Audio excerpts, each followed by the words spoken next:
everyone. May I know your name, sir? Okay, and Miss? Okay, sir? Okay, and? Okay जी, इनको मैं जानता हूँ तो इनका नाम मैं नहीं पूछूंगा, मैं आपको थोड़ी देर में बता दूंगा. अस्सलाम वालेकुम एवरीवन, मेरा नाम एल्विन है, Alvin Faraz, and I will be teaching you PRC1, that is BWCS. आज मैं एक टास्क छोटी सी लेके आऊँ कि आपको थोड़ा बहुत CA के बारे में बता सकूँ, PRC के बारे में बता सकूँ. You might know a lot of things already, लेकिन अगर कोई कन्फ्यूजन है तो मेरे साथ और फैकल्टी मेम्बर्स होंगे जिनको मैं आहिस्ता आहिस्ता आपके सामने इंट्रोड्यूस कराऊंगा. And if you have any kind of question related to that particular subject or related to CA overall, you can ask at the end of this whole thing. So let me just inform you a little, and then if you have any questions, write it down. और आप इसके जब मैं ख़त्म कर लूँगा तो there will be a dedicated time, a QA session, and you can ask your questions then. How many of you are from A levels? Intermediate commerce and commerce. ठीक है जी. तो let's begin. PRC sir STT. तो सबसे पहले STT हैं sir Tariq Tunio, and sir Tariq Tunio के बारे में छोटा सा एक introduction. Though it would be a very difficult job to sum up his achievements in one single slide, और you know it's like Urdu में कहते हैं जुए शीर लाने के मुतरादिफ है. It's like very difficult job, but let me try that. So Sir Tariq Tunio is also known as the taxman because he has contributed a lot to this field, this particular paper, CA industry. He has qualified his CSS in 2004. Do we know about CSS, people? Yes, all right. So CSS is a very competitive exam, in fact one of the most competitive exams of Pakistan, and after qualifying CA he joined the Federal Board of Revenue and he is currently serving there as Commissioner. That is, I think, 19th grade post right now. And apart from that, he is the founder of STT. He has founded this organization. Why? Because he wanted to help the students. He wanted to give वो एक होता है ना कि हर generation में एक होता है कि जी जो हमें नहीं मिल सका वो हम दूसरों को, अपने आने वाली जनरेशन को दे सकें. So he had that kind of motivation behind it, that kind of reason behind it. That's the reason why he founded this. He's also graduate from MBA. He's also MBA from IBA, and very genuine, sincere human being. Teaching experience 15 साल से भी ज़्यादा है, और मैं कहना चाहूँगा कि एक टीचर्स के टीचर हैं, बिकॉज सर एल्विन फराज जो आपके टीचर होंगे वो इनके स्टूडेंट हैं. सर अरसलान जो आपके टीचर होंगे वो इनके स्टूडेंट हैं. ही हैज़ मिर्ज़ाना भी कुछ ना कुछ तो सीखा ही होगा उनसे, राइट. सो हम उनके स्टूडेंट्स खुद भी रह चुके हैं, और आप भी एक एक जनरेशनल टीचर के हाथ में आने वाले हैं. Apart from that, in addition to that, he is a published author. He has written many books, and उनकी एक book हमारे आप आज introduction भी हो जाएगा. This is usually the size of his class. This is the number of students he can handle at one single time. ये है जी tax money, his brain child, his masterpiece आप बोलें, क्योंकि इससे पहले जितनी भी लॉ की बुक्स आप देखते हो, जब भी लॉ की बुक के बारे में किसी की एक परसेप्शन पूछी जाती है तो वो कहते हैं जी बड़ी सी, इनफैक्ट मोटी सी बुक होती है. ना आपने मूवीज़ में भी देखा होगा, ड्रामाज में भी देखा होगा, लॉयर्स के पीछे ना वो बड़ी सारी किताबें लगी होती हैं. हर लॉ की एक बाकायदा बेयर एक्ट आती है, और वो ठीक ठाक थिक बुक होती है, मुश्किल बुक होती है.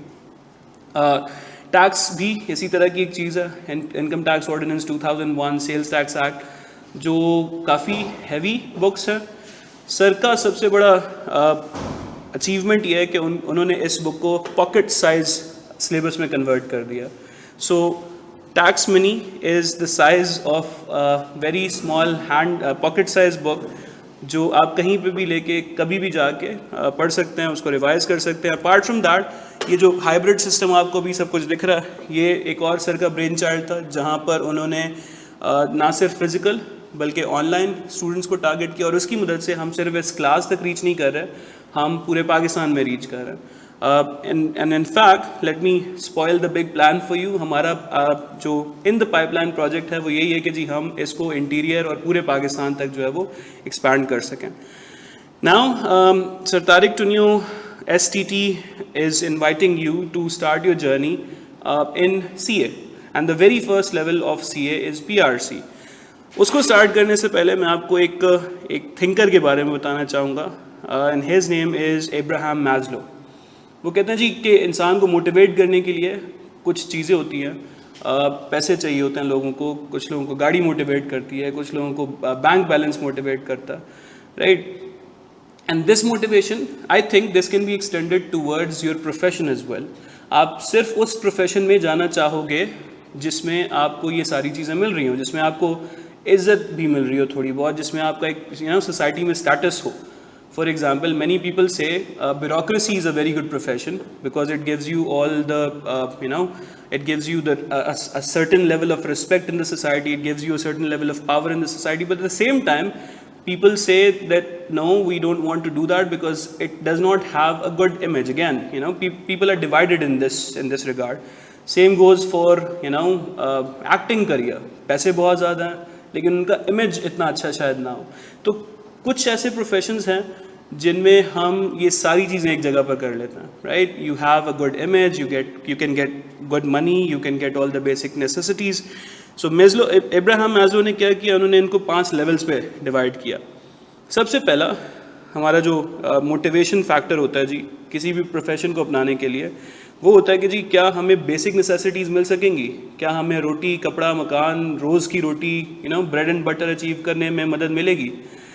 Once that is done, we move to the next level of motivation. We go to the safety level. हम एक सेविंग्स करते करते अपने पास कुछ जमा करना शुरू कर देते हैं, घर बनाना शुरू कर देते हैं। अगेन आप किसी ऐसे प्रोफेशन में नहीं जाना चाहोगे जो आपको एक घर बनाने में मदद ना दे, जो आपको एक गाड़ी लेने में मदद ना दे। You would after that, जब ये सारी चीज़ें हो जाती हैं, then you would want to move towards the next level, love and belongingness. So आप एक ऐसा प्रोफेशन ढूंढते हो जहाँ पर आपको कोई, लेट्स सपोज अगर एक चार्टर्ड अकाउंटेंट जाता है कि जी शादी करनी है, so he would get a very good offers in return. What do you think, right? तो उनकी शादी जो है वो काफ़ी आसानी से हो जाती है because people have a good image of that. So what I am trying to say is के सीए एक ऐसा प्रोफेशन है जो आपकी बेसिक नेसेसिटी को भी कंप्लीट करेगा, आपको खाना, पानी, रिहाइश सब चीज़ें मिल जाएंगी। Then you will get safety after that. You will get a good person who would respect you because you're a CA. इसके बाद ये प्रोफेशन आपको आपकी सेल्फ एस्टीम, आपकी अपने कॉन्फिडेंस, आपकी अपनी ग्रोथ में मदद करेगा। And once that is set and done, you will be able to become even bigger than who you are. For example, एक हमारे पास बड़ा नाम है जी शबर जरी साहब। शबर जरी is a chartered accountant who is also FBR chairman, who is also the senior partner of A.F. Ferguson. So he accomplished level 1, 2, 3, 4 and 5. And all of that is done because he is a CA first of all, and he has a constant level, a constant desire of learning. Sir, आज हमारे पास एक opportunity है कि हम अपने एक नए career को स्टार्ट करने लगे, राइट? सो क्या सीए एक अच्छा करियर ऑप्शन है? उसके ऊपर हम एक एनालिसिस करते हैं, एक छोटी सी एक ब्रेनस्टॉर्मिंग करते हैं साथ में, और हम अपना जो ये सारा एनालिसिस करेंगे, हम इस अंडरस्टैंडिंग को देखने की कोशिश करेंगे। वो हम करेंगे 3 बेसिस पे। फर्स्ट ऑफ ऑल हम कॉस्ट कितनी बेयर करेंगे। दुनिया का सबसे important resource I think time होता है, क्योंकि एक दफ़ा चला गया तो वापस नहीं आएगा। तो we are going to invest a lot of time in this field. तो क्या हमारा टाइम यहाँ पे जाना चाहिए और कितना टाइम लगेगा, एंड अल्टीमेटली हमारा रिटर्न हम कितना कमा सकते हैं। सो 3 फैक्टर्स गाइज। कितना पैसा, for example let me give you one example. मैं चाहता हूँ कि जी मैं पायलट बन जाऊँ, राइट, अ कमर्शियल पायलट। लेकिन कमर्शियल पायलट बनने के लिए एक ठीक ठाक इन्वेस्टमेंट चाहिए जो एक मिडिल क्लास फैमिली के लिए शायद पॉसिबल ना हो, बिकॉज उनकी जो फ़ी होती है सर वो पर आवर बेसिस पे जा रही होती है, and per hour it's like 50,000 और 60,000 approx. So let's have our analysis on these 3 basis. Sir एक गूगल रिसर्च, मैम जब से ये एमफिल वाला चक्कर शुरू हुआ है ना, everything has to be evidence based, right? So मैं आपको साथ साथ ना कुछ एविडेंसेस भी दिखाने की कोशिश करूंगा। जो बातें मैं बोल रहा हूँ, do not just believe me because I say that, I am telling you, believe me because I am showing you that they are true. So अगर आप गूगल पे जाके एक सर्च करते हो छोटी सी कि जी which is the highest paying job in Pakistan और which are the top 10 jobs that pay you the highest, तो आप देखेंगे कि हाईली पेइंग जॉब्स में सबसे ऊपर हमारे पास चार्टर्ड अकाउंटेंसी आ रही है, right.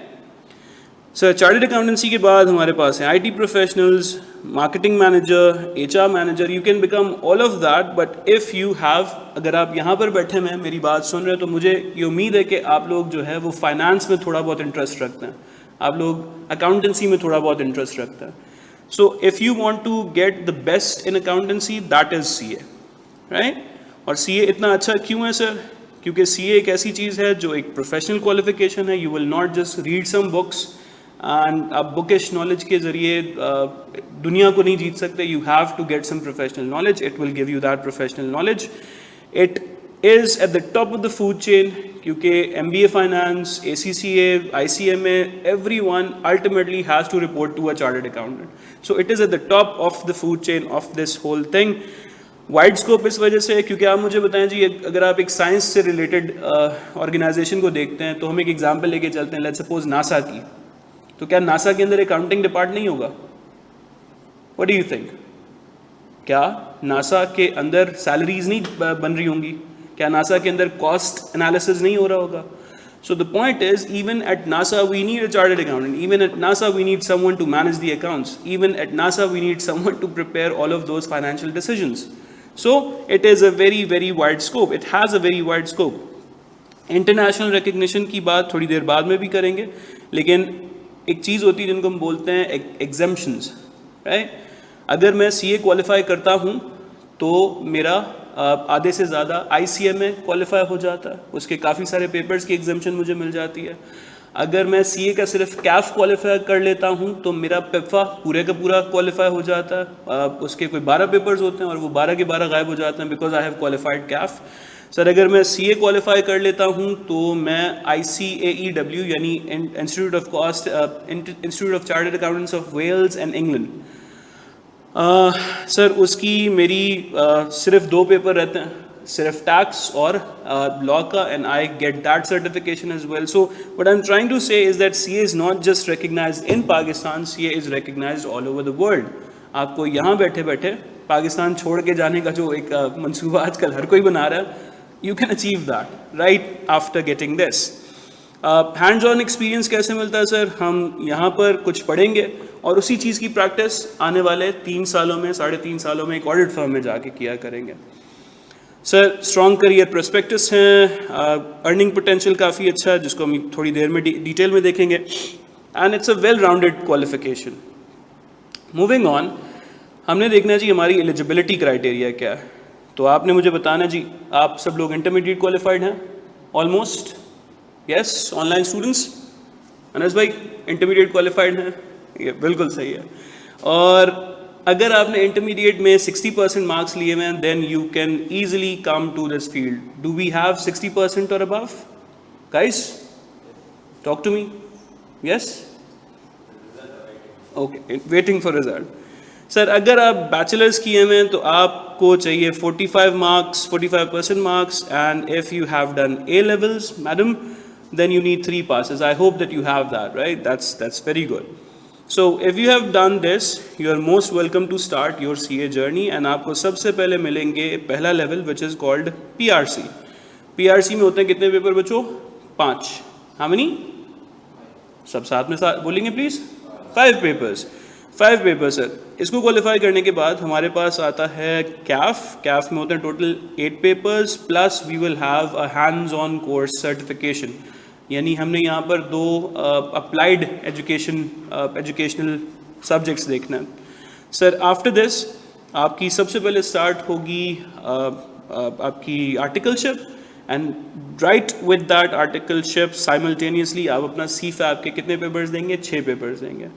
And right after that the last level of CA would be MSA which is multi subject assessment.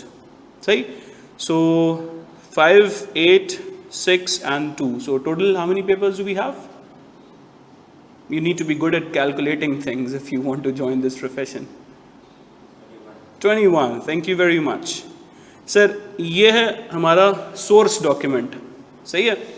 तो ये आपने अभी देखना, because we are going to do a calculation, right. On average हमारा जो एक PRC का पेपर आ रहा है सर वो है 15,000, एंड हमारा ऑन एवरेज जो CAF का एक पेपर आ रहा है, if you are selecting hybrid both physical and online, you will get somewhere around 21,500, and if you just want to go for the recorded version, that will be around 17,500, right? Acha. Again, this will be reduced a lot with another opportunities like scholarships, which ICAP will give you, which we can give you, right? So there are multiple opportunities to reduce this cost, जो आगे चल के हम देखते हैं। तो अब हम शुरू कर रहे हैं सर अपना पहला analysis, which was on the basis of cost. ठीक सर, ये हमारा दूसरा सोर्स डॉक्यूमेंट है। This is actually a screen shot from the website of ICAP। ठीक है जी। तो ये इनकी registration fee, this is their registration fee as a full time student. तो आपने ये चीज़ें याद रखनी हैं। I want you to take out your calculators now. Can you do that for me? Sir, calculator निकालेंगे please? फ़ोन में होता है calculator. See? Okay. So, sir हम क्या करने लगे हैं? हम अपना इन्वेस्टमेंट प्लान देखने लगे, हम कॉस्ट अपनी चेक करने लगे। तो सबसे पहले आप स्टार्ट करेंगे PRC। ठीक है जी। PRC में आपकी 15,000 होती है registration fee, and after that you have 6,600 as enrollment of PRC. So altogether this becomes 21,600, right? So 21,600 के बाद आपने देनी होती है एक एनुअल सब्सक्रिप्शन फ़ी, जो आपको एनुअल बेसिस पे देनी है, यानी ईयरली बेसिस पे देनी है। So can you add 21,600 with and 5,000 together? कितना बना? 21,600 plus 5,000. This should be somewhere around 26,600, right? So 26,600 के बाद हमारे पास होती है एग्जामिनेशन फ़ी, जो है for 5 papers it is 32,000. Can you add that as well? 58,600. अच्छा, ये वो सारा मटेरियल है या ये वो सारा चंक है आपकी कॉस्ट का जो ICAP ले रहा है, right? सर इसके बाद आता है आपका major chunk, which is the tuition fee, which is the training that you will get. तो वो है सर, अभी आपने देखा था 15,000 पर paper, so multiply that with 5 we get 80,000। Can you add 80,000 to the original total? How much do we have? 80,000। उससे पहले कुछ एक नंबर हमारे पास आया था 1,38,600, वो यहाँ पे मैंने लिखा हुआ। सही है। Can you write down this number with you somewhere on the note pad, on the register somewhere, right, ताकि ये याद रहे। सही है। इसको साइड पे कहीं जाके अपने दोस्त को किसी को व्हाट्सएप कर दे, कोई टेंशन नहीं है। But I want you to take a note of this, right, and do let me know whenever you done. Online students you should also do that. अच्छा, क्वेश्चंस अरीब बिल्कुल हम एंड पे डिस्कस करेंगे। We have a very well-trained, well-learned person to answer your questions, so don't worry about that. ठीक है, यहाँ तक सही है सर? कितना था टोटल? 138,600। लेकिन यहाँ क्या CA ख़त्म हो गया? नहीं सर, आगे CAF आ रहा है। तो CAF में सर हम क्या करेंगे? CAF में हम सबसे पहले ट्यूशन फ़ी को ऐड करते हैं। तो अगर आप लेते हो ऑनलाइन वर्जन सारे का सारा, तो you take the number of 17,500, right. लेकिन अगर आप ले रहे हो फिजिकल प्लस ऑनलाइन, तो आप लेंगे 21,500।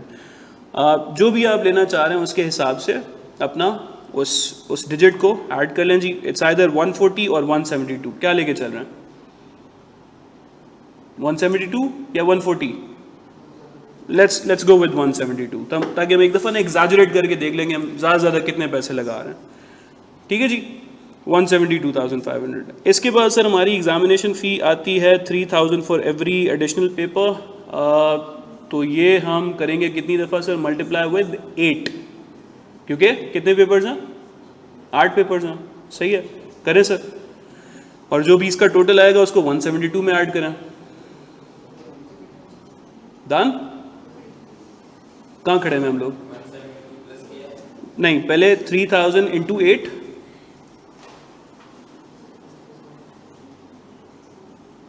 Yeah, and then added to 172. This should be around somewhere around 2 lakh तक आ जाना चाहिए हम लोग, है ना? अच्छा जी, इसके बाद सर हम क्या कर रहे हैं, हमने क्या किया जी, alright sorry, examination fee, okay, yes, that's the problem. Sir, 5,000 for 3 paper and 3,000 for every additional paper. So हम इसको let's do the total here. Sir, total जो बनेगा आपका वो कुछ इस तरह से आएगा, 172 आपकी tuition fee, and then 41,400 that is your examination fee, right? So the total is 213,400. Can you check this addition? Yes, plus 41,400. Yes. अच्छा, इसमें हम पीआरसी वाला सामान भी ऐड करते हैं सर. पीआरसी में हमने कितने पैसे लगाए थे, 138,600. We have added that here. कितना हो गया जी? सर कुछ गलत कर रहे हैं हम, देखें. Is it the same? 138,600 plus 213,400. Is it correct, sir? Yes. All right. तो हम लेके चल रहे हैं सर, अभी कहाँ पे खड़े हैं, 3,52,000 पे. अच्छा, इसके बाद सर हमारे पास 2 कोर्सेज आएंगे जिनको हम बोलते हैं हैंड्स ऑन कोर्सेज. इसमें हम सीखेंगे how to handle a computer basically. हम एक्सेल या उसको हम शॉर्ट बोलेंगे MS ऑफिस, और साथ में हम देखेंगे कि how to speak with people. Imagine करें कि हम कैफ क्वालिफाई करके ऑडिट फर्म में बैठे हैं और हमारा मैनेजर आके, सर अरसलान आके हमें बोलते हैं जी फलान लेटर टाइप कर दें और क्लाइंट को एक रिपोर्ट भेजनी है, वो टाइप कर दें. And we start doing this on our keyboard. Now does it look very nice when a qualified, almost qualified chartered accountant types like this? है ना, वो ढूंढ रहे, रुको पी का यार, मुझे पी नहीं मिल रहा है यहाँ पे. Right, that does not look good, does it? तो हमने ICAP ने क्या सोचा कि जी अपने बच्चे को यहीं से हम टाइपिंग की और MS ऑफिस की और सॉफ्टवेयर्स की ट्रेनिंग देना शुरू करते हैं. For that purpose they introduce 2 things. एक CBE जिसमें आपको सारा कंप्यूटर बेस्ड एग्जाम, कंप्यूटर से आपकी नॉलेज थोड़ी दोस्ती कराने की कोशिश की. एंड सेकेंडली उन्होंने इंट्रोड्यूस किया आपका MS ऑफिस, जहाँ पर आप एक्सेल और पावर पॉइंट और वर्ड को हैंडल कर सकें. सर मोर ओवर दूसरा एक इशू ये आता है कि जी अब CA है, अलग अलग बैकग्राउंड से हैं, मे बी मैं इंटीरियर से आया हूँ, मे बी मैं DHA से आया हूँ.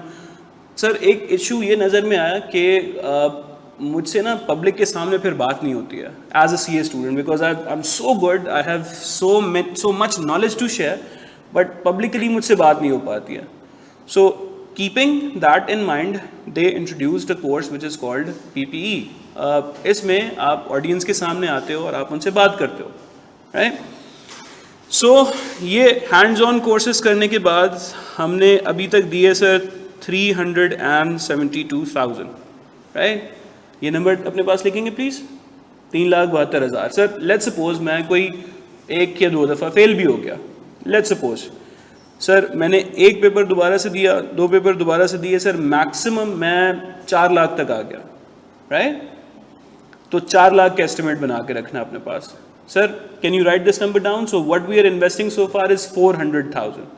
यस, आगे चलते हैं जी. सर PRC में हमारे पास 5 पेपर्स हैं और अभी हम लोग इंशाल्लाह we will invite every single individual, every single faculty member for each and every paper, and they will introduce what the paper is all about and what skills you have to develop, right? We have Sir Salan who will be handling QMT, and we will have Miss Zainab who will be handling principles of economics. Or believe me, इनका introduction बहुत भारी, and they should do that themselves.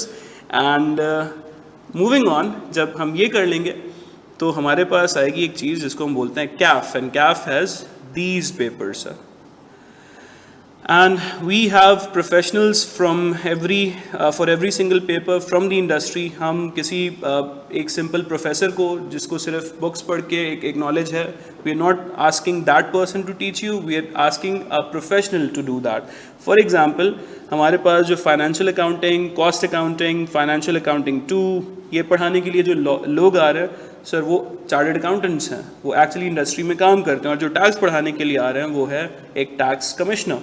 So what I am trying to say right now is कि हम अगर किसी एक ऐसे बंदे से जिसने सिर्फ बुक्स पढ़ के नॉलेज ली है वर्सेस किसी ऐसे बंदे से जिसने बुक्स भी पढ़ी हैं प्लस वो सारे रूल्स जाके मार्केट में अप्लाई भी किए हैं, इंडस्ट्री में जाके अप्लाई भी किए हैं, which one is better, just the books और someone who has applied the knowledge?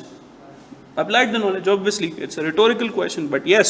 So we have every single dedicated teacher for this purpose. अच्छा, यहाँ तक सर हमने फाइनेंस में एक सिर्फ ऑप्शन को डिस्कस किया जिसको हम कहते हैं क्या, CA. लेकिन क्या हमारे पास दूसरे ऑप्शंस भी हैं? बिल्कुल है सर.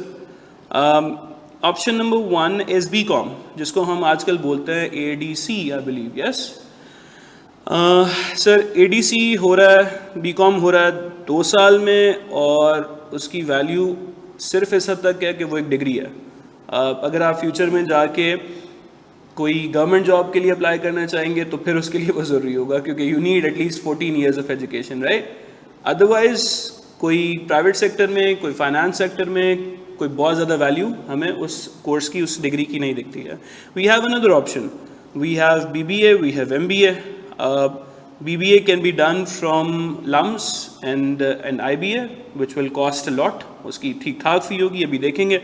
और दूसरा ऑप्शन होगा कि हम BBA MBA कर लें किसी आर्म्स यूनिवर्सिटी जो इतने ज़्यादा पैसे नहीं लेती. हो सकता है कि वहाँ पे शायद पढ़ाई सेम लेवल की होती हो, लेकिन वो इतने ज़्यादा पैसे नहीं लेते.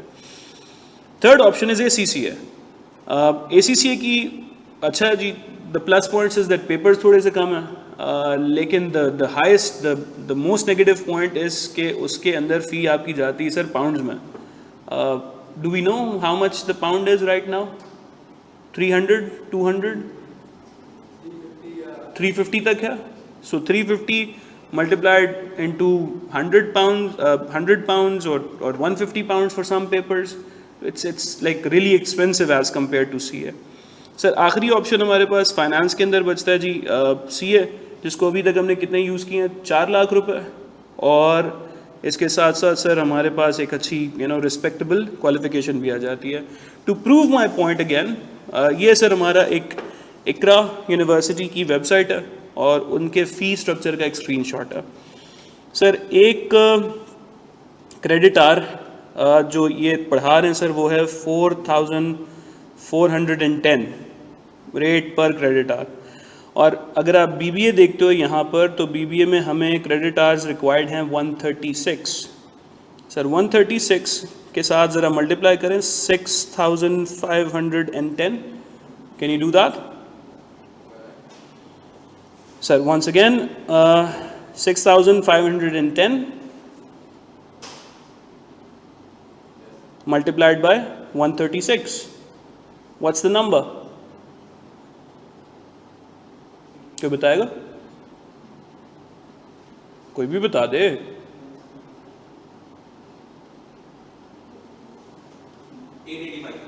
ओके 885. सर एक और तरीके से करके देखते हैं. हमारे पास पर सेमेस्टर फी भी है, देखें 170 sorry, multiply that with 8 only. So 136 को मल्टीप्लाई करें 8 के साथ. How much do we get now? अब इस दफ़ा आपने बताना, don't be shy, you have to open up, come on. कितनी है? ओके ओके ओके मैडम आप बताएंगे प्लीज. दोबारा से बता रहा हूँ. ओके जी, 136 170 मल्टीप्लाई विद 8, तो 184 क्या हो रहा है जी? कितना होगा ये टोटल? 136 1,36,170 रुपए को मल्टीप्लाई करना है 8 के साथ. 136 मल्टीप्लाई 170 करते हैं, 1 मिलियन अराउंड हो गया. 1 मिलियन तक आ गया जी। Can you write this number down? At least 10 lakh 1 million तक आ गया जी। 1 मिलियन यहाँ पे 4 लाख का सीए हो रहा था जी, राइट? अच्छा, हमने यहाँ से नहीं करना सर, हम किसी अच्छी यूनिवर्सिटी में जाना चाहते हैं, हम चलते हैं आईबीए। सो आईबीए का सर एक क्रेडिट आ रहा है बीबीए का 28,000 का, सही है? अब 28,000 मल्टीप्लाई करना है कितने से सर? 136 के साथ करें ज़रा, ये अब जाएगा 32 लाख तक का गेम, है ना? कितना है सर? 32 लाख तक।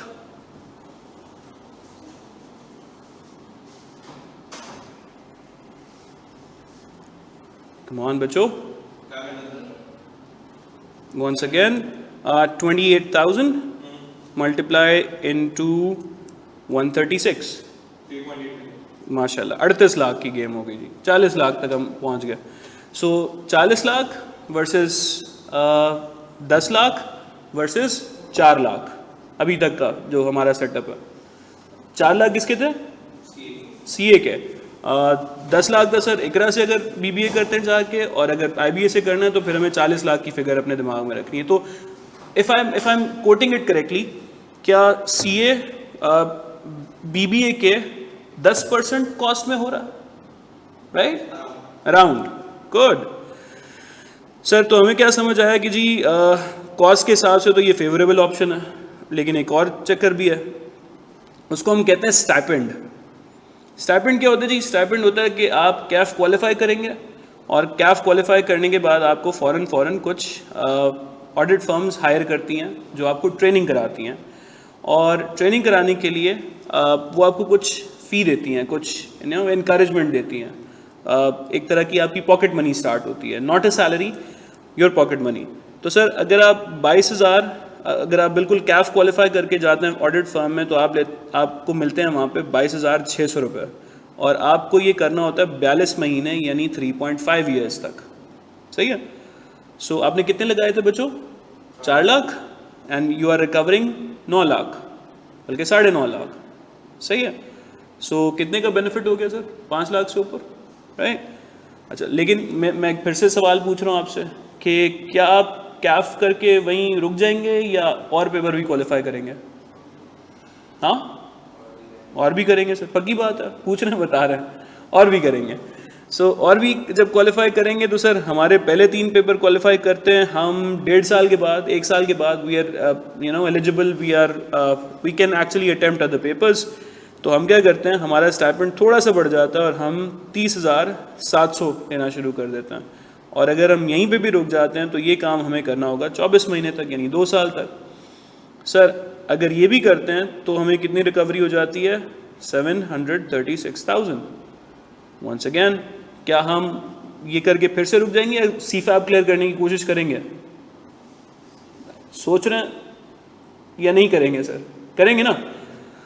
तो सर अगर सीफैप क्लियर करते हैं तो हमारे पास स्टाइपेंड बढ़ जाता है 42,600 तक का, which is again not your salary, not very much, but it is still not your salary. You are getting training के पैसे, काम सीखने के पैसे सर। लेकिन अगर आप MSA कर लेते हैं, यानी 2 पेपर्स और क्वालिफाई कर लेते हैं, तो आप आ जाते हैं 84,700 पे, which is still not your salary. Salary इससे ऊपर ही होगी सर। एक स्टार्टिंग CA की सैलरी होती है समवेयर अराउंड 150,000, सो 1.5 लाख तक का पैकेज आपका होता ही होता।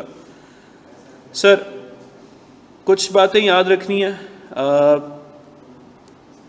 ये हैंड्स ऑन कोर्सेज मैं आपको पहले ही बता चुका हूँ। अच्छा जी, जो कैफ के पेपर्स होते हैं सर वो होते हैं सेमी एनुअल बेसिस पे, यानी आप ये साल में 2 दफ़ा दे सकते हैं। एक आप देते हैं सर सितंबर में, दूसरा पेपर आप देते हैं मार्च में। नंबर ऑफ़ पेपर्स आपने मिनिमम 3 देने होते हैं। अगर आप इसको कंटिन्यू करते हो तो आप टाइम वाली बात कर रहे हैं। अगर आप 3, 3, 6 और फिर 3, 9, लेट्स सपोज एक फेलियर का भी हम अपने साथ मार्जिन रखते हैं, तो आपने ये किया 1.5 साल में। बीबीए कितने टाइम में होता है? 4 साल में। तो सर ये टाइम की भी थोड़ी सी बचत दे रहा है आपको, पैसे भी कम, टाइम भी कम। द कंडीशन इज हर अच्छी चीज़ फ्री नहीं होती है, let me remind you that.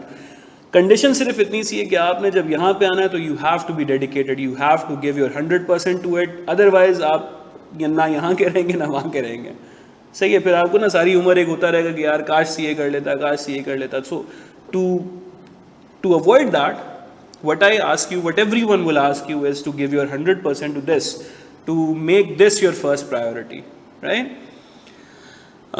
Sir अगर हम ये कर लेते हैं तो आर्टिकलशिप हमारी होती है 3.5 साल, 1.5 साल में हमारा गैप हो जाता है, तो ये टोटल लगते हैं सर इसको तकरीबन 5 से 6 साल में। If you are a very hard working guy, you can do that in 6 years tops max.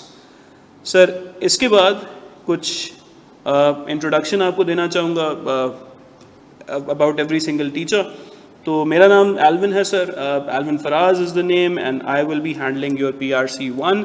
PRC1 is all about writing, PRC1 is all about developing your expression.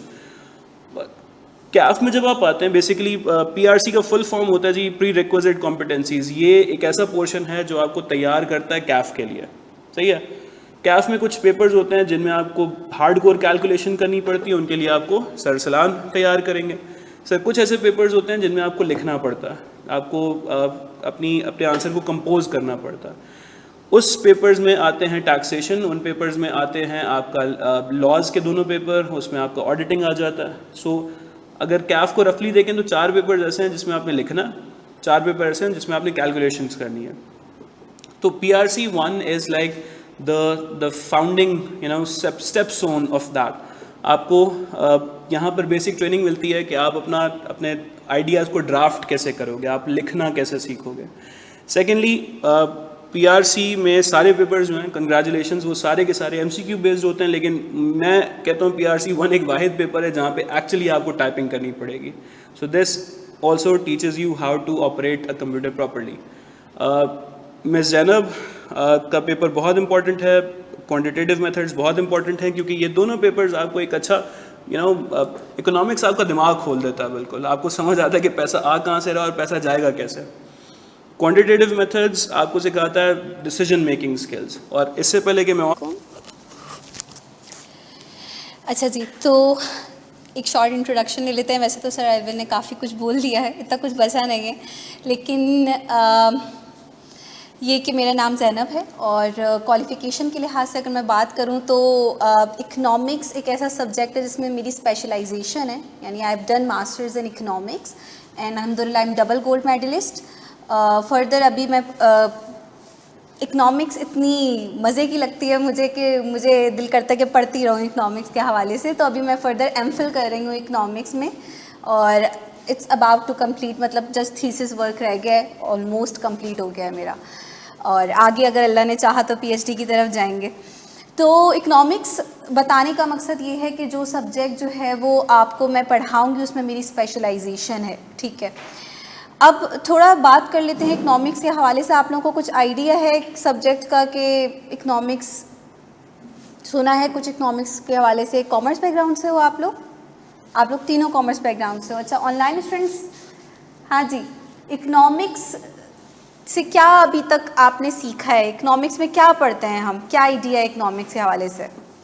कोई वन वर्ड में अगर हम economics को describe करना चाहें तो कैसे कर सकते हैं? Economy, very good. समटाइम्स क्या होता है कि स्टूडेंट्स इकोनॉमिक्स को फाइनेंस के साथ कंफ्यूज कर रहे होते हैं। उनको लग रहा होता है कि इकोनॉमिक्स हम कोई स्टॉक मार्केट और पैसे के बारे में जस्ट हम स्टडी कर रहे होंगे। Yes, one part of economics is about finance, लेकिन इकोनॉमिक्स इससे कहीं ज़्यादा इंटरेस्टिंग है। इकोनॉमिक्स एक ऐसा सब्जेक्ट है जिसमें हम इकोनॉमी के बारे में पढ़ते हैं। जैसे कि इन्होंने बोला, हम अपनी इकोनॉमी के बारे में समझते हैं कि हमारी इकोनॉमी में हो क्या रहा है। बहुत दफ़ा ऐसी चीज़ें होती हैं जो कि हम पढ़ लेते हैं लेकिन हमें समझ नहीं आ पाती, ठीक है ना। ऐसा होता है ना, न्यूज़पेपर कभी देख रहे हैं या कभी हम न्यूज़ देख रहे हैं, उसमें बहुत सारी बातें ऐसी हो रही होती हैं related to GDP, related to interest rate, related to taxes, related to public debt, ठीक है, related to export and import, related to balance of trade. बहुत सारी टर्म्स हम ऐसी सुनते हैं जो कि हम सुन तो रहे होते हैं लेकिन हमें समझ में नहीं आती कि ये टर्म्स बता क्या रही हैं या इसका इम्पैक्ट क्या पड़ रहा है या ये हमारे लिए कितनी इंपॉर्टेंट है, ठीक है। तो जाहिर है कि जिस इकोनॉमी में आप रह रहे हो तो उसकी सराउंडिंग के बारे में आपको पता तो होना चाहिए ना कि हो क्या रहा है, ठीक है ना। तो इकोनॉमिस्ट कि एक बड़ी अच्छी जो है ना वो कंट्रीब्यूशन होती है कि ये आप एज ए इकोनॉमिस्ट आप देखते हो कि हम इकोनॉमी में कंट्रीब्यूट कैसे कर सकते हैं, ठीक है। हम कैसे इकोनॉमिस्ट की एक जॉब क्या है कि हम पॉलिसी मेकर्स लेवल पे जा रहे होते हैं, यानी हम पॉलिसीज़ बनाते हैं, हम इकोनॉमी को रन कर रहे होते हैं। तो आप सोच सकते हैं कि कितना इंटरेस्टिंग सब्जेक्ट और कितना इम्पॉर्टेंट सब्जेक्ट है कि हम इकोनॉमी रन करते हैं बेसिकली। तो फर्दर ये कि इकोनॉमिक्स का जो सब्जेक्ट हम इंशाल्लाह लेकर चलेंगे, क्लास में भी हमारी इस हवाले से बात रहेगी। थोड़ा सा मैं आप लोगों को ये बता दूं कि फर्दर अगर हम इकोनॉमिक्स के सब्जेक्ट पे बात करें तो economics is all about, economics revolves around scarcity. सुना है ये term scarcity? What do we mean by scarcity?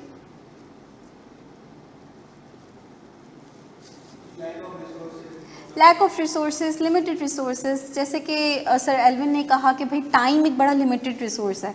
तो जब आप सीए प्रोफेशन अगर आप चूज़ कर रहे हो तो आपके पास और भी ऑल्टरनेट्स हैं, जैसे सर एल्विन ने आपको बताया कि भाई आपके पास बीबीए का ऑप्शन है, ठीक है, आपके पास एसीसीए का ऑप्शन है, बहुत सारे ऑप्शंस हैं।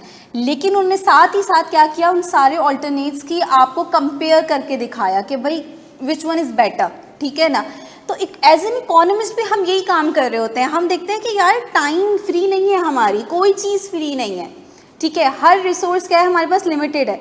तो जब भी हम कोई डिसीजन मेकिंग लेते हैं तो हम उसकी कॉस्ट बेनिफिट एनालिसिस करते हैं कि भाई ये जो हम डिसीजन लेने जा रहे हैं इसकी क्या कॉस्ट है और इससे क्या बेनिफिट हमें मिलेगा, और देन एनालिसिस करने के बाद हम ये डिसाइड करते हैं कि which option is better for us, ठीक है। क्योंकि जब हमारे पास कोई चीज़ लिमिटेड होती है, जब किसी चीज़ की शॉर्टेज होती है तो हम कोशिश करते हैं कि उसकी बेस्ट एलोकेशन करें, ठीक है ना, हम उसको वेस्ट नहीं कर सकते। तो बिल्कुल इसी तरीके से इकोनॉमिस्ट जो है, इकोनॉमिक्स सब्जेक्ट जो है वो आपको डिसीजन मेकर बनाता है। आपको इकोनॉमिक्स पढ़ने के बाद एक नई सोच मिलेगी, चीज़ों को एक नए वे में आप देखना स्टार्ट कर दोगे, ठीक है ना। आपको एक बेहतर जो है वो आप अपने अंदर डिसीजन मेकर एक पावर देखोगे कि यार मैं अब चीज़ों को एनालाइज करना मुझे बहुत अच्छे तरीके से आ गया है। तो एक अनदर बेनिफिट है कि भाई आप इकोनॉमिक्स जो है वो आपको डिसीजन मेकर बना रही होती है। अच्छा, सब्जेक्ट के हवाले से अगर हम फर्दर बात करें तो इकोनॉमिक्स सब्जेक्ट के अंदर हम पढ़ेंगे कोई अराउंड 13 चैप्टर्स, ठीक है। और हमारा इस कोर्स को कंडक्ट करने का तरीका ये होगा कि हम आपको पर्सनली मैं अपनी अगर बात करूं खाली, तो मैं आपको स्लाइड्स हर चैप्टर की एक आसान वर्डिंग में आपको स्लाइड्स प्रोवाइड करूंगी। और असल पर्पस क्या है हमारा कि ना सिर्फ हम चीज़ों को समझें बल्कि पेपर भी पास करें, ये हमारा मेन गोल है, मेन ऑब्जेक्टिव है। और जैसे कि सर एल्विन ने आपको बताया कि मेनली पेपर एमसीक्यूज़ बेस्ड आ रहे हैं पीआरसी में, तो हम टीचर्स क्या करेंगे आपको कि हर टॉपिक से रिलेटेड आपको एमसीक्यूज़ प्रोवाइड करेंगे और फिर आपको क्लास में प्रैक्टिस करवाई जाएगी, ठीक है ना। आपको पहले कॉन्सेप्ट पढ़ाया जाएगा, कॉन्सेप्ट समझाया जाएगा, देन उस कॉन्सेप्ट से रिलेटेड एमसीक्यूज़ सॉल्व करवाए जाएंगे, ताकि आपको एक बड़ी अच्छी एक अंदाज़ा हो जाए कि यार पेपर में किस तरीके से आपका जो है वो क्वेश्चनिंग होती है और आपने किस तरीके से आपको उसका आंसर करना होता है। तो आई थिंक ये हमारा पूरा सिनेरियो रहता है इकोनॉमिक्स के अंदर। इंशाल्लाह जब क्लास में मिलेंगे तो फर्दर हमारी डिस्कशन होगी, फर्दर इंट्रैक्शन होगी, फर्दर बातें करेंगे और बहुत एक इन्फॉर्मेटिव सेशन रहेगा इंशाल्लाह। At the end of the session आपको रियलाइज़ होगा कि आपने कितनी नई चीज़ें सीखी हैं, कितनी एक वैल्यू एडिशन हुई है आपकी पर्सनैलिटी में और आपकी नॉलेज में कितनी वैल्यू एडिशन हुई है। तो इंशाल्लाह क्लास में मिलते हैं फर्दर। सर सलान। देखिए, first of all I tell you about my qualification to everyone. मैं सीए फाइनलिस्ट हूँ, इसके अलावा एफबीए फाइनेंस मेरा हो चुका है। इसके अलावा एक चीज़ होती है इसको हम लोग बोलते हैं आईएफआरएस। किसी ने नाम सुना है आईएफआरएस का? लॉज, एक तरह से लॉ समझ लें अकाउंटिंग के लिए, कि अकाउंटिंग किस पैटर्न के ऊपर होती है, किस कानून के हिसाब से होती है, उसको आईएफआरएस बोलते हैं हम लोग, ठीक है ना। तो उसके अंदर भी सर्टिफिकेशन मेरे पास है। इसके अलावा एक वर्ड आपने सुना होगा टैक्सेशन का, सुना है टैक्स का वर्ड? आजकल टैक्स का वर्ड बड़ा सर्कुलेट हुआ है मार्केट के अंदर कि गवर्नमेंट नए नए तरह के टैक्सेस लगा रही है, तो उसके अंदर भी सर्टिफिकेशन मेरे पास है, ठीक है ना। इसके अलावा मैंने अपना ग्रेजुएशन जो है वो कॉमर्स में कंप्लीट किया था बैक इन 2016। जैसे बहुत से स्टूडेंट्स होते हैं जो कि इंटरमीडिएट के बाद ए लेवल्स के बाद अपना सीए स्टार्ट करते हैं, राइट टाइम वही है वैसे तो। मैंने लेट स्टार्ट किया था, मैंने अपना ग्रेजुएशन करने के बाद स्टार्ट किया था। जैसे आजकल तो एडीसी हो गया है ना 2 साल का, फिर आपने 2 साल का फर्दर यूनिवर्सिटी जाके जो है वो बैचलर्स कंप्लीट करना पड़ता है टोटल। तो पहले तो बीकॉम 2 साल के भी होते थे और 4 साल का भी होता था, जिसको ऑनर्स कहते थे हम। तो मेरा उनमें से कि भाई मेरा 2 साल वाला बीकॉम हुआ है, ठीक है। सो ये तो हो गया एक छोटा सा इंट्रोडक्शन मेरा अपना। फर्दर बात करें अगर हम अपने सब्जेक्ट के हवाले से, फिर मैं आपसे कुछ क्यूरीज वगैरह पूछूंगा और कुछ क्वेश्चन आंसर्स भी करूंगा आपसे। देखिए क्वांटिटेटिव मेथड्स का जो सब्जेक्ट है वो इंतहाई इंपॉर्टेंट सब्जेक्ट है आपके सीए के अंदर, क्योंकि सीए के अंदर टोटल जो गेम है वो नंबर्स का है। आप जितने नंबर्स के अंदर अच्छे होगे उतना ही आप कैलकुलेशन अच्छी परफॉर्म कर सकोगे। सारा काम ही पे पैसा है ना, पैसा आना है, पैसा जाना है, पैसे में खेलना है। और जब पैसे में खेलना, नंबर्स ही अच्छे नहीं होंगे तो फिर आप कैलकुलेशन में अच्छे नहीं होगे। तो ये थोड़ी करेंगे यार कि 140 को 100 से मल्टीप्लाई करना है तो कैलकुलेटर निकालेंगे भाई 140 मल्टीप्लाई बाय 100 कितना हो गया भाई, सीधे सीधा बोल देंगे यार। या मैं बोलूँ भाई 100 का 80% निकालो, अब बच्चा एक कर रहा है कि भाई 100 मल्टीप्लाई बाय 80 और फिर वो परसेंटेज का साइन लगा रहा तो बोल लो नहीं सर 80 रुपये आ रहा है, नहीं डायरेक्ट करने को। तो कहने का मकसद ये कि जितना हम मैथ्स में अच्छे होंगे, नंबर्स के अंदर अच्छे होंगे, हमारे आगे के पेपर्स उतने ही यूजफुल होंगे। फॉर एग्जाम्पल अगर हम कैलकुलेशन बेस्ड पेपर्स की बात करें, एक तो आपके पास PRC 2 आ गया, PRC 1 के अंदर कोई कैलकुलेशन नहीं, इकोनॉमिक्स के अंदर कैलकुलेशन आपके पास होंगी, ठीक है। ITB के अंदर मेरे ख्याल में बहुत छोटी कोई कैलकुलेशन हुई तो 5-10% होगी। अकाउंटिंग पूरा कैलकुलेशन बेस्ड है आपके पास, ठीक है ना। QM पूरा कैलकुलेशन बेस्ड है आपके पास। फिर अगर आपके कैफ में चले जाते हो तो कैफ में कॉस्टिंग का पेपर आपके पास आता है, FAR 1 का पेपर आता है, FAR 2 का पेपर आता है, MFA का पेपर आता है। तो ये सब कैलकुलेशन बेस्ड है ना। फाइनल में चले जाओगे तब भी कैलकुलेशन बेस्ड है। तो जितना नंबर्स में अच्छा होगे, जितना कैलकुलेशन बेस्ड आपका दिमाग चलेगा, उतना ही CA की लाइफ के लिए ना आपके लिए अच्छा होगा, ठीक है ना। अच्छा, दूसरी चीज ये, मैथ्स स्ट्रांग होनी जरूरी है। मैं बोलता हूँ मैथ्स स्ट्रांग होनी बिल्कुल भी जरूरी नहीं है आपकी। अगर आपको इतना पता है कि प्लस प्लस प्लस होगा और प्लस माइनस माइनस होगा, माइनस प्लस माइनस होगा, प्लस प्लस, मेरे लिए इतना काफ़ी है। अगर किसी को इतना भी नहीं पता तो फिर तो मुझे थोड़ा सा इशू होगा, बच्चे को नहीं होगा, फिर भी मैं उसको कंपलसेट कर दूंगा। लेकिन मैं समझता हूँ कि ये तो कोई क्लास 4-5 में पढ़ाया जाता है ना। अच्छा, रीजन आज तक नहीं पता लोगों को कि माइनस माइनस प्लस क्यों होता है, बताओ क्यों होता है। पता नहीं था, वो मिसने बोला था रूल है, हमने बोला था रूल है, चलो ठीक है ऐसे ही कर लेंगे। लेकिन मैथ्स के अंदर हर चीज जो है ना वो प्रूवन होती है, कोई थ्योरेटिकल बेस, थोड़ी साइकोलॉजी बेस थोड़ी चल रही है भाई एक एटम इधर से निकल रहा उधर जा रहा है।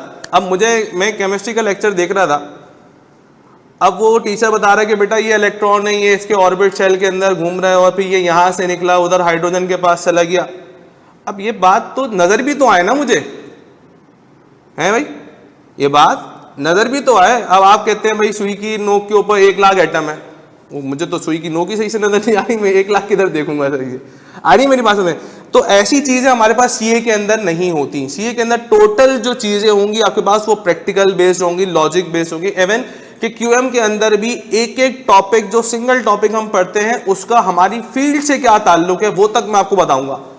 कि मिसाल के तौर के ऊपर फॉर एग्जांपल हमारे पास 2 चैप्टर्स डाले गए, हाइपोथेसिस टेस्टिंग, काया स्क्वायर टेस्टिंग, इसका हमारे लिए क्या काम है, सीए की लाइफ के अंदर क्यों पढ़ाए जा रहे हैं, या स्टैट्स के चैप्टर पढ़ाए जा रहे हैं, या फाइनेंशियल मैथमेटिक्स पढ़ाया जा रहा है, वो हमारे लिए क्यों पढ़ाया जा रहा है, जरूरत क्या है। सर मुझे तो ये सिखाएंगे पैसा कैसे आता है, पैसा कैसे जाता है, पैसे को रिकॉर्ड कैसे करते हैं, ये मेरा काम। भाई वो काम जरूरी है इस काम के लिए। तो आपको पूरे सब्जेक्ट के ऊपर में ये कभी भी आप मुझे बोलते हुए नहीं सुनेंगे कि भाई ये ऐसा ही होता है और ये ऐसे ही कर लो, ये ऐसे ही करने वाली लॉजिक मेरे पास नहीं होती। टोटल जो लॉजिक होगी वो होगी आपके पास प्रैक्टिकल बेस्ड, कि यार ये जो चीज यूज कर रहे हैं मेरे बच्चों हम लोग, वो चीजें आप आगे रियल लाइफ में कहां जाके यूज करोगे, रियल लाइफ एप्लीकेबिलिटी क्या है उसकी, ठीक है ना।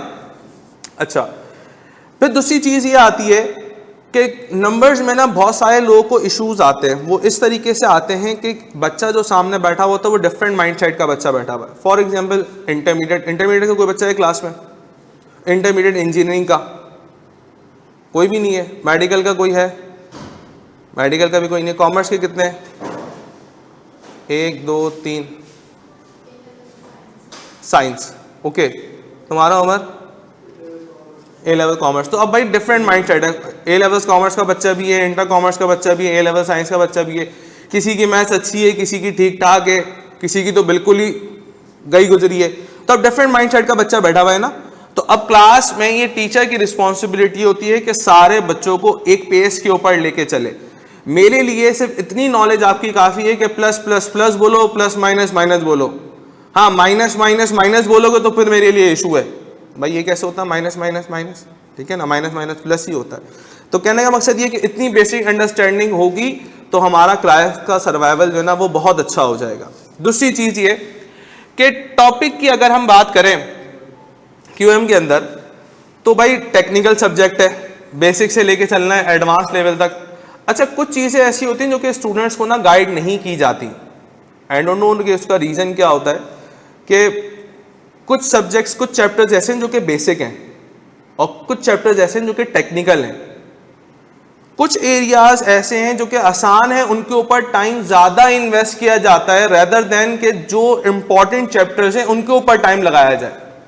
भाई मुझे एक बात बताएं, एक चैप्टर ऐसा है जो कि आपको हर लेवल के ऊपर जो है वो हेल्प आउट करेगा, वो चैप्टर इंपॉर्टेंट है या ऐसे ही आम अल्फाज में बोलें तो फारिग है? इंपॉर्टेंट है ना। अब हम उस इंपॉर्टेंट चैप्टर को करें अल्लाह हाफिज, और जो एक बेकार सा चैप्टर है जो कि आगे कैरी फॉरवर्ड भी ज्यादा नहीं होगा, इंपॉर्टेंस भी इतनी रखता, हम उसके ऊपर टाइम इन्वेस्ट करें, तो ये समझदारी का फैसला है, बेवकूफ़ी का फैसला है? ये तो बेवकूफ़ी का फैसला है। अच्छा, अमूमन होता यह है कि भाई स्टूडेंट को पता ही नहीं है कि हो क्या रहा है क्लासरूम के अंदर। मैं यहाँ का नहीं बता रहा, मैं ऐसे जनरल ओवरऑल बात कर रहा हूँ, ठीक है। फिर आपको पता है कि भाई क्लास में अब बाद औक़ात माइक में म्यूट भी कर देता हूँ, तो कुछ कॉन्फिडेंशियल बातें होती हैं तो मैं वो ऐसे ही बोल देता हूँ क्लास में, कुछ नहीं बहुत सारी बोल देता हूँ, लेकिन माइक म्यूट करके बोलता हूँ, ठीक है। तो कहने का मकसद यार ये है कि हम अपना टाइम उन टॉपिक्स के ऊपर ज़्यादा लगाएंगे जिनकी इंपॉर्टेंस ज़्यादा है, जिनकी वेटेज ज़्यादा है। जिनकी वेटेज कम है, इंपॉर्टेंस कम है, उसके ऊपर भी टाइम लगाएंगे लेकिन कम लगाएंगे। इक्वल बैलेंस लेके चलेंगे अपने कोर्स को ना। ऐसा नहीं होगा कि टाइम मिस मैनेज कर दें, क्योंकि टाइम मैनेजमेंट ही हमने सीखना है अपने अंदर सीए के अंदर आके, ठीक है। अच्छा, दूसरी चीज़ ये आती है भाई कि रूमर्स बहुत सारे होते हैं।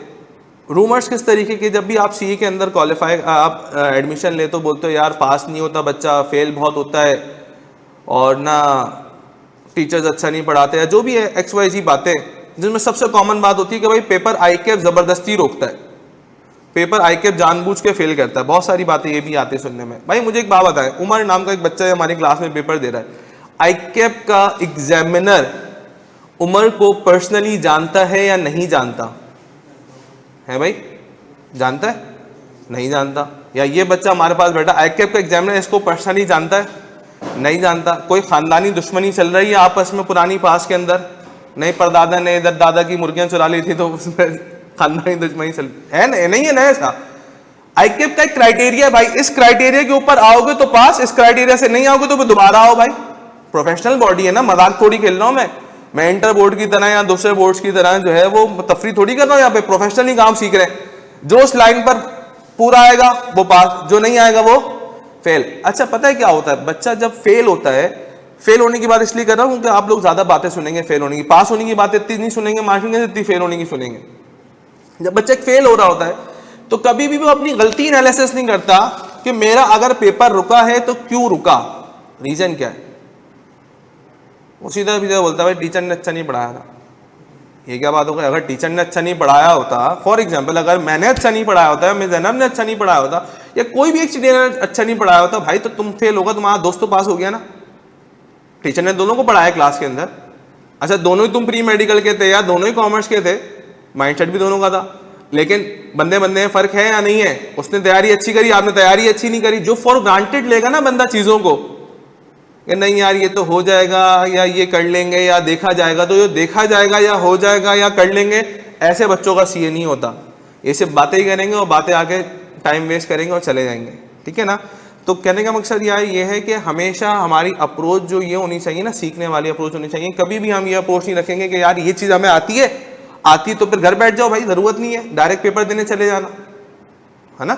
नहीं आती तो फिर क्लासरूम में आएंगे, सीखने के लिए आएंगे, ठीक है। फिर आगे बात करते हैं अकाउंटिंग के दोनों टीचर्स हमारे पास हैं, इनके हवाले से थोड़ी सी डिस्कशन में कर लेता हूँ क्योंकि ये प्रोफेशनल लोग हैं तो ऑफिस की टाइमिंग की वजह से आ नहीं सके। जो सर हसन मारफानी है, ये क्वालिफाइड चार्टर्ड अकाउंटेंट है। अराउंड कोई 2014 या 15 में इन्होंने सीए क्वालिफाई किया था, कोई 10-11 साल होगा इनको सीए करे हुए, ठीक है ना। अब ये एफसीए हो चुके हैं। पहले जब सीए क्वालिफाई करता है बंदा नया नया होता तो एसीए कहलाता है, नाम के आगे एसीए लिखा हुआ होता है, ठीक है ना।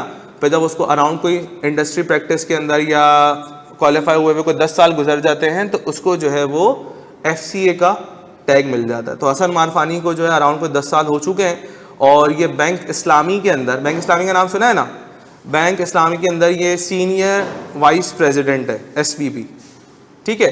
तो एक बड़ा बंदा है भाई अकाउंटिंग का हमारे पास।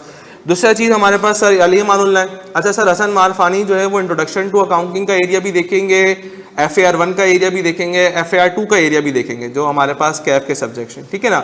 Sir Ali Amanullah ACCA qualified है, ठीक है ना, और ACCA क्वालिफाइड होने के साथ साथ कोई अराउंड 7 से 8 साल का टीचिंग एक्सपीरियंस है इनका, और ये एक लीडिंग कंपनी के अंदर जो है वो हेड ऑफ टैक्स भी हैं।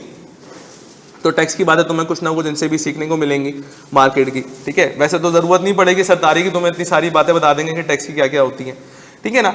तो कहने का मकसद ये, जैसे सर एल्विन ने कहा था कि आपके पास हर सब्जेक्ट को डील करने के लिए एक प्रोफेशनल टीचर मौजूद है। ऐसा नहीं है, थोड़ी 2 डब्बे लूंगा थोड़ी देर में। ऐसा नहीं है कि भाई चलते फिरते एक बंदे को पकड़ा, भाई हाँ ये पढ़ा सकते हो चलो आ जाओ, ऐसा नहीं है, ठीक है ना। क्योंकि आप बातें बताऊंगा बाद में काफी चल के, थोड़ी सी अभी नहीं बता सकता।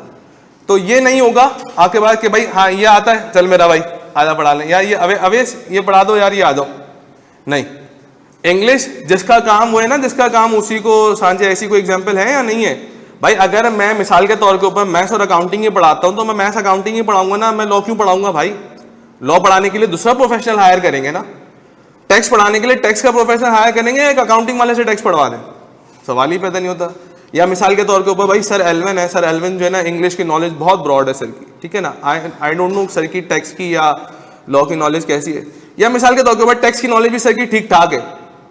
ठीक ठाक का मतलब क्या है, काम चल सकता है, लेकिन भाई वो काम चलने वाला हिसाब किताब और एक प्रोफेशनल बंदा वो बराबर है या नहीं है, नहीं है ना। अच्छा मैं बहुत सारी एग्जांपल्स देके रिलेट भी करता हूं, लेकिन अभी रिलेट नहीं कर रहा, सिर्फ मैं अभी एग्जांपल्स दे रहा हूं, रिलेट बाद में करेंगे हम। वो माइक म्यूट करते हैं, ऑनलाइन वाले बच्चों को पता है टेक्निकल एरर आता है हमारी क्लास में, थोड़ी देर के लिए माइक म्यूट हो जाता है लेक्चर के बीच में, तो वो एक फिर दूसरी बात है। तो कहने का मकसद यार ये बच्चों कि CA के अंदर जब आते हैं तो पैसा तो बहुत मिलता है, ऐसा है नहीं है, थोड़े टाइम के अंदर ही आपकी बड़ी अचीवमेंट हो जाएंगी। मतलब वो बंदा जहां पे पहुंचते पहुंचते रिटायर होगा, ठीक है, वो आपको सर कह रहा होगा, ठीक है ना। मतलब मिसाल के तौर के ऊपर अगर मैंने MBA किया है और मेरा 10 साल का एक्सपीरियंस है, तो जो नया चार्टर्ड अकाउंटेंट क्वालिफाई होकर आएगा, भले मुझसे आधी उम्र का होगा, मैं उसको सर बोलूंगा, है ना। तो वो बॉस लेवल, मतलब स्टार्ट ही एक बॉस लेवल से हो रहा है, जूनियर लेवल से तो है ही नहीं। जूनियर लेवल का है वो तो देखा ही नहीं किसी ने। वो जूनियर लेवल तो वो जब स्टाइपेंड ले रहे थे ना, अभी थोड़ी देर पहले हम लोग आर्टिकलशिप कर रहे थे, वो जूनियर लेवल था, वो निकल गया। अच्छा जूनियर लेवल भी बड़ा वो होता है, ऑडिटर से बहुत लोग डर रहे होते हैं भाई। जब आप क्लाइंट के ऊपर जाते हैं, बोलते हैं मैं ऑडिटर हूँ, आगे पीछे होना शुरू हो जाते हैं लोग। अभी भी याद है मुझे, जब मैं सामी फार्मास्यूटिकल गया तो मैंने कहा था भाई मैं ऑडिट करने आया हूँ, ऑडिटर हूँ, तो वो 2-3 लोग तो आगे पीछे ऐसा होना शुरू हो गया, पता नहीं मैंने क्या बोल दिया भाई। मैं तो सिंपल बोला यार मैं ऑडिटर हूँ, मैं ऑडिट करने आया हूँ, बता दो ऑफिस किधर, ठीक है ना। तो कहने का मकसद ये, ऐसे लोगों से ना बहुत डरा जाता है। तो लेकिन ऑडिटर का जो लेवल है वो फिर वही जूनियर लेवल है। अभी तो नया बच्चा कैफ क्वालिफाई हुआ है, ठीक है ना। लेकिन जब वो CA क्वालिफाई करेगा, डायरेक्ट एक बॉस लेवल से शुरू होगा। खत्म कहाँ होगा, आम बंदा 60 साल में रिटायर हो जाता है। मेरे जैसा बंदा MBA किया हुआ, वो 60 साल में रिटायर हो जाएगा। 60 साल तक कंपनी बोलेगी भाई बहुत बर्दाश्त कर लिया, अब आप जाएं घर जाएं, अपना काम देंगे। लेकिन जो चार्टर्ड अकाउंटेंट है वो 60 साल में रिटायर थोड़ी होगा भाई, वो मैनेजर लगेगा, सीनियर मैनेजर लगेगा, ठीक है ना, फिर CFO लगेगा, फिर कंपनी सेक्रेटरी लगेगा, फिर डायरेक्टर लगेगा, फिर पार्टनर लगेगा। आपको पता है कंपनी लॉ के लिहाज से एक बंदा 7 कंपनीज के अंदर इंडिपेंडेंट डायरेक्टर लग सकता है। इंडिपेंडेंट डायरेक्टर 7 कंपनीज के अंदर लग सकता है। डायरेक्टर वो बंदा नहीं होता जो 9 to 5 की जॉब करता है कि भाई सुबह 9 बजे आएगा, थम इन करेगा, 9:05 पे आएगा, सैलरी कटेगी, वो हम जैसे बंदों ही कटेगी। वो अपनी आराम से आएगा सुबह 10 बजे, 10:30 बजे, 11 बजे, 12 बजे। वो कोई बाउंड नहीं है टाइम का। आम बंदा, आम एम्प्लॉय बाउंड होता है टाइम का, बॉस लेवल बाउंड नहीं होता, ठीक है। अच्छा बॉस लेवल कहने का मकसद ये भी नहीं है कि मेरा भाई हफ्ते हो गए बंदा फम ही नहीं जा रहा, बंदा ऑफिस ही नहीं जा रहा, ये भी नहीं है यार, ठीक है ना। रोजी ले रहे हैं, पैसे ले रहे हैं, तो हलाल तो करने हैं ना वो किसी ना किसी तरीके से। तो कहने का मकसद यही है बच्चों कि सीए क्वालिफाई करने के बाद एक डायरेक्ट ही बॉस लेवल स्टार्ट होगा आपका। खत्म कहाँ होगा? खत्म नहीं होगा, चलता रहेगा जब तक आपके जिस्म में जान है, जब तक आप जॉब करते रहेंगे। पैसा आता रहेगा, पैसा आता होगा। किसको बुरा लगता है भाई? मेरे पास अगर मैं इंडिपेंडेंट डायरेक्टर लग जाऊं सर 7 कंपनीज के अंदर, तो भाई 7 जगह का पैसा आ रहा है, मैं तो बोलूंगा मैं तो भाई अभी 10 साल और जॉब करूंगा। 7 जगह का पैसा आ रहा है, कोई करने की जरूरत ही नहीं पड़ रही। सिर्फ ब्रीफिंग देनी है आपके, सिर्फ अल्फाज की कीमत है। थोड़ी कि भाई मैंने जो है मजदूरी करनी है या मैंने अकाउंट्स बनाने जाके, सिर्फ मेरे उस टाइम के ऊपर सिर्फ किसकी कीमत है? वर्ड्स की कीमत है। ठीक है, जो मैं बोल रहा हूँ इसके पैसे मुझे कंपनी प्रोवाइड कर रही है। तो कहने का मकसद यार ये है बच्चों, इस तरह की तो बहुत सारी बातें और बहुत सारी बातें हम क्लास के अंदर भी डिस्कस करेंगे। 2-3 बातें कंक्लूड करके मैं अपने डिस्कशन को वाइंड अप करूंगा यहाँ पे। देखो एक सिनेरियो ये है, एक सिनेरियो ये मैंने अपने बड़ों से सीखा है, मैं आप उससे सीख लो, क्योंकि मैं काइंड ऑफ बड़ा ही हो गया आपके लिए। वैसे ज़्यादा डिफरेंस नहीं है अपना, यहाँ कहीं बता दूंगा मैं, लेकिन बड़ा कह सकते हैं आप। ठीक है ना भाई, 1 साल ही बड़ा है तो बड़ा है बंदा, खत्म हो गया। मैं ये नहीं बोलूँगा यार मैं 1 साल बड़ा हूँ, नहीं है आराम को 5-6 साल 10 साल 10 साल से ज़्यादा बोल दिए, 5-6 साल तो होगा। उम्र कितनी है इसके बेटा? है 20? चलो मैं मतलब उम्र की मेरी एज में अराउंड कोई 8-9 साल का गैप है, तो कोई ऐसा मसला नहीं है। तो कहने का मकसद ये है बच्चों कि सबसे इम्पॉर्टेंट क्या है, सबसे इम्पॉर्टेंट क्या है, जैसे कि ऑप्शन देता हूँ मैं कोई। सबसे इम्पॉर्टेंट ये है कि भाई हम सीए करें, क्वालिफाई करें, या सीए क्वालिफाई करने के बाद 10 लाख रुपए सैलरी कमाएं, ठीक है, या पढ़ाई इंपॉर्टेंट है, या सीए का डिसीजन लेना इंपॉर्टेंट है कि भाई हम सीए करेंगे। इन 4 ऑप्शन में से सबसे इंपॉर्टेंट क्या है बताएं? मैं रिपीट करूं ऑप्शन। पहला ऑप्शन ये कि हम सीए करेंगे, ये इंपॉर्टेंट है। दूसरा ऑप्शन ये है कि हम मेहनत करेंगे, पढ़ाई करेंगे। तीसरा ऑप्शन ये है कि भाई हमें क्वालिफाई होना है किसी भी सूरत के अंदर। चौथा ऑप्शन ये है कि हम पैसे कमाएंगे बहुत ज़्यादा, इसलिए सीए करना चाहते हैं। इसमें सबसे इंपॉर्टेंट क्या है? मेहनत करना। अगर मैंने सीए ही नहीं करनी तो मेहनत करके मैं क्या करूँगा? मेहनत तब करूँगा जब मैं सीए में एडमिशन लूँगा। क्या इंपॉर्टेंट है भाई? सबसे ज़्यादा इंपॉर्टेंट है ये डिसाइड करना कि मैंने सीए करना है। सबसे ज़्यादा इंपॉर्टेंट ये है, ठीक है ना। मैं अभी इसके साथ ये बात डिस्कस कर रहा था। मेरी बेटी है छोटी, वो 11 महीने की है, तो वो अभी चलना सीखती है। वो कभी चीज़ों को पकड़ती है, खड़ी होती है, फिर वो थोड़ा चलती है, फिर वो गिर जाती है, गिरती है, इसकी चोट भी लगती है, फिर वो रोती भी है। तो अगर मैं बीइंग अ फादर मैं बोलूँ नहीं बेटा नहीं, आप तुम चोट लग रही है तुम बस बैठे रहो, तो क्या वो बच्चा चलना सीखेगा या नहीं सीखेगा? वो बैठा ही रहेगा, फिर वो नहीं चलेगा ना। हाँ, अगर मैं चीज़ें इग्नोर करूँगा, बालों का उसको चोट लगती है, मैं और वाइफ या घर वाले इग्नोर भी करते हैं, तो वो मेरा भाई वो थोड़ी देर में चुप हो जाती है। वो फिर अपनी उसी प्रैक्टिस में चीज़ों को पढ़े खड़ा होना है, तो बंदा चल जाएगा ना। जब चल जाएगा तो वही काम हमने भी करना है। हमारे पास भी बहुत सारे फेलियर्स आएंगे लाइफ के अंदर। हो सकता है कि पेपर दिए 3, 2 पास हुए, 1 पेपर फेल होगा, अब रोना धोना मचाएंगे कि नहीं नहीं पेपर पास नहीं हुआ, छोड़ देंगे। भाई कोई मसला ही नहीं है, एक पेपर फेल हुआ, कोई जिंदगी थोड़ी खत्म हो गई, हम दोबारा से दे देंगे, उसमें कोई मसला नहीं है। लेकिन टीचर्स की अगर गाइडेंस पकड़ के चलेंगे, कभी भी सीए का फेलियर नहीं आएगा। मैं अपने सब्जेक्ट की बात करूं, आई के पेपर इस लेवल के ऊपर पूछता है। यहाँ मैं क्लास में प्रैक्टिस कराता हूं, यहाँ पर आ रहा है ना ऑनलाइन वालों को नजर, भाई पेपर कहाँ पूछ रहा है? यहाँ। प्रैक्टिस कहाँ करा रहा हूँ? यहाँ। सर आपके पास टाइम ज़्यादा, फारिग है, ये क्यों कराए, इतना ही करा दे। भाई आई के एक टॉपिक देता है, टॉपिक के बाद ये थोड़ी बोलता है कि मैं इस लेवल तक पूछूंगा, इस लेवल से ऊपर नहीं पूछूंगा। वो तो कुछ भी पूछ सकता है ना, उसने टॉपिक दिया है। भाई आप ये बोल सकते हैं कि नहीं नहीं नहीं ये तो पुराने टाइम पे नहीं पूछा था आपने, अब क्यों पूछ दिया? आई के बोलेगा भाई मैंने टॉपिक दिया था आपको, मैंने ये थोड़ी कहा था कि इस लेवल तक पूछूंगा, इस लेवल तक नहीं पूछूंगा। तो मेरी हमेशा प्रैक्टिस ये होती है कि भाई आई के पूछेगा यहाँ, प्रैक्टिस कराएंगे आप। क्योंकि अगर क्लास में मेरे साथ यहां तक की प्रैक्टिस कर लोगे, जब पेपर दे के आओगे, तो जब पेपर दे रहे होगे तो लगेगा यार ये तो क्या मजाक चल रही है, तो क्या हो रहा है क्लास में। जब पेपर आप दे रहे होंगे बोलेंगे यार ये तो कुछ भी नहीं है, इससे हार्ड काम तो मैं क्लास में करके आ गया। तो भाई हार्ड काम जब मेरे साथ क्लास में कर लोगे तो पेपर के अंदर सर्वाइवल बहुत आसान होगा, पासिंग के चांसेस ज्यादा होंगे आपके, मैं बोलूंगा 100% होंगे। आप क्यों मेरे साथ पढ़े, आपका पेपर पास कराने की जिम्मेदारी मेरी है। डे 1 पे कह रहा हूं, एक शर्त के ऊपर कि जो गाइडेंस दूंगा वो काम करके आएंगे, होमवर्क दूंगा वो काम करके आएंगे। हाँ होमवर्क दूंगा नहीं करेंगे तो फिर ये कॉन्ट्रैक्ट वाला जो हिसाब किताब है ये ब्रीच हो गया, फिर पास थोड़ी हो सकता है। ठीक है, तो कहने का मकसद यार ये है कि बच्चों फोकस रहना है, तैयारी करनी है, और रोज का काम रोज करेंगे, घर जाकर रिवाइज करने की कोशिश। एक आखिरी एग्जांपल देता हूं और फिर बात को खत्म करते हैं ओरिएंटेशन सेशन को। मिसाल के तौर के ऊपर भाई एक टंकी है और उसमें 10,000 लीटर पानी है। कितने लीटर पानी है? 10,000 लीटर। भाई हम नलका खोलते हैं, उसमें बैठ जाते हैं मुंह लगा के, तो पानी पियेंगे क्या? पी सकता हूं मैं एक वक्त के अंदर 10,000 लीटर पानी? नहीं सर, पेट फट जाएगा, आप कैसे पियेंगे पानी? लेकिन अगर मैं उसको हर थोड़ी देर बाद एक गिलास पीऊं, एक थोड़ी देर बाद एक गिलास पीऊं, एक गिलास पीऊं, तो क्या वो टंकी साल, 2 साल, 3 साल, 5 साल, 6 साल खत्म हो जाएगी? नहीं हो जाएगी। वो समंदर थोड़ी तो खत्म हो जाएगी।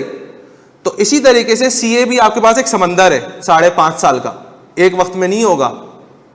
कैफ के 8 पेपर एक साथ देने से नहीं होंगे, थोड़े थोड़े करके देने होंगे, रोज थोड़ा थोड़ा पढ़ना होगा। ऐसे नहीं है कि एक दिन में क्यूएम की तैयारी, एक दिन में इकोनॉमिक्स की तैयारी करेंगे और पेपर दे के आ देंगे, सवाल ही पैदा नहीं होता भाई। रोजाना करना है और थोड़ा थोड़ा करते रहेंगे, एक वक्त आएगा पेपर दे के आ देंगे, निकल जाएगा। आ रही है मेरी बात समझ में? तो इसी तरह की बहुत सारी और बातें इंशाल्लाह उसको क्लास में डिस्कस करेंगे। किसी का कोई सवाल है तो मुझसे कर लें, किसी का कोई सवाल है तो मुझसे कर लें, फर्म के हवाले से, एजुकेशन के हवाले से, पढ़ाई के हवाले से, किसी का कोई सवाल है तो मुझसे करें। भाई कोई तो सवाल होगा।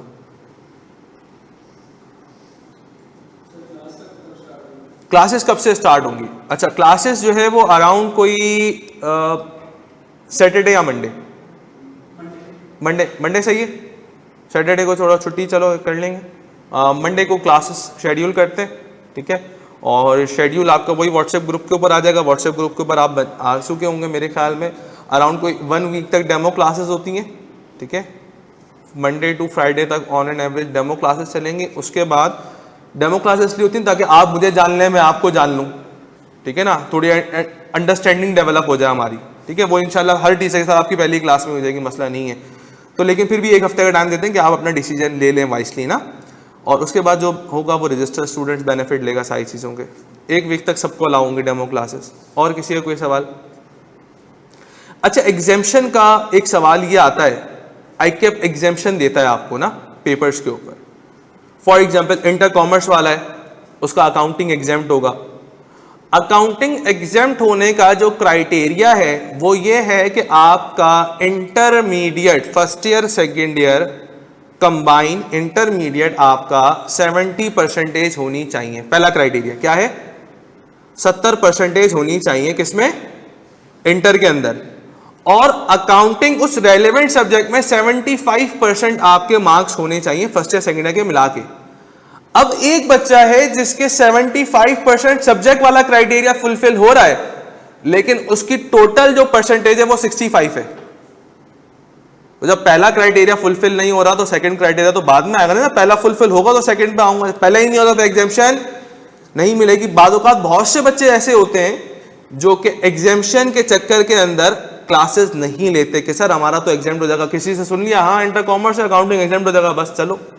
उसने अपने बड़ों से पूछा ही नहीं, अपने बड़ों से मतलब उसने टीचर से पूछा ही नहीं कि क्या करेंगे, एग्जाम होगा नहीं होगा। वो तो मैं बताऊंगा ना यार, एग्जाम हो रहा है नहीं हो रहा है तो मिस बताएंगे इकोनॉमिक्स किस कंडीशन के ऊपर एग्जाम हो रहा है, या सर बताएंगे इंग्लिश किस कंडीशन पे एग्जाम हो रहा है।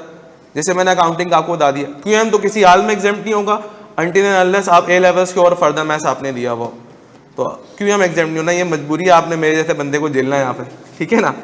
तो कहने का मकसद ये है कि एग्जाम्शन आईकेप भी प्रोवाइड करेगा और ए लेवल की बेसिस के ऊपर भी एग्जाम्शन होती है कि मिनिमम 2 बीज होने चाहिए आपके। एक उस बी जिस सब्जेक्ट में आप लेना चाह रहे हो, जैसे मिसाल के तौर पर इकोनॉमिक्स के अंदर आप लेना चाह रहे हो तो इकोनॉमिक्स में बी होना चाहिए और एक दूसरे सब्जेक्ट के अंदर सपोर्टिंग ग्रेड बी होना चाहिए। इकोनॉमिक्स में बी है, बाकी सब में सी की लाइन है, एग्जाम नहीं होगा, ठीक है। तो मिनिमम 2 बी हो एक रेलेवेंट सब्जेक्ट के अंदर और एक supporting grade as a B हो, ठीक है। तो बस ये एग्जाम्शन की बात है, बाकी तो सारी बातें आपको एडमिन गाइड कर देगी, ठीक है। चलो फिर इंशाल्लाह जल्द मुलाकात करते हैं आप लोगों से। अल्लाह हाफिज। टोटल फीस स्ट्रक्चर 4 लेवल के इस मंडे से क्लास, बिल्कुल हिरा इस मंडे से क्लासेस होंगी इंशाल्लाह, ठीक है। बाकी फीस स्ट्रक्चर वगैरह बेटा आपको एडमिन गाइड कर देगा, स्कॉलरशिप पॉलिसीज वगैरह के लिहाज से भी एडमिन गाइड कर देगा, ठीक है।